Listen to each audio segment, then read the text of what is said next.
Bago tayo magsimula, maghuhugas muna tayo ng ating mga kamay para tayo ay malinis at makinis. Pero hindi lamang ang ating kamay ang ating hugasan, kundi rin ang ating mga ilanera na gagamitin natin sa paggawa ng leche flan.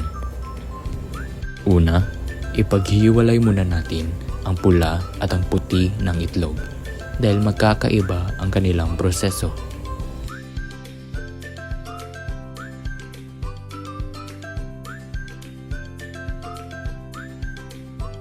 Haluin ang pula na itlog at ilipat ito sa kawali. Buksan na ang inyong mga lata dahil sa susunod na proseso, gagamitin na ito. Mag-ingat kung ang ginagamit nyo ay kutsilyo. Gamitin ang iyong measuring cup at lagyan ng 2 tasa ang mga pula ng itlog.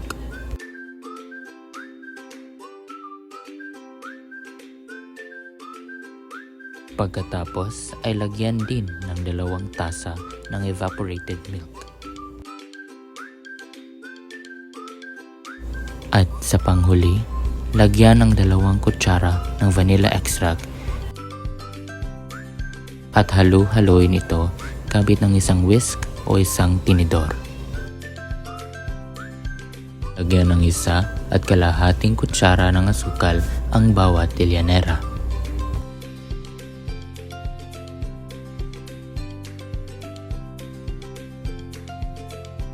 Ngayon ay painitin ito hanggang sa matunaw at maging karamelo. Kapag nawala ng init at dahang-dahang tumitigas ang karamelo, ay sadyang ilagay sa ibabaw ang hinalong itlog. Katapos ay takpan ang ibabaw nito ng aluminum foil. Lagyan ng tubig ang kaldero hanggang sa umabot ito sa kalahati nito.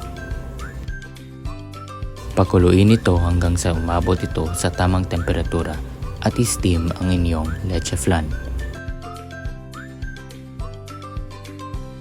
Maghintay ng 30 minuto at saka ilabas ito. At nandito na ang iyong leche flan.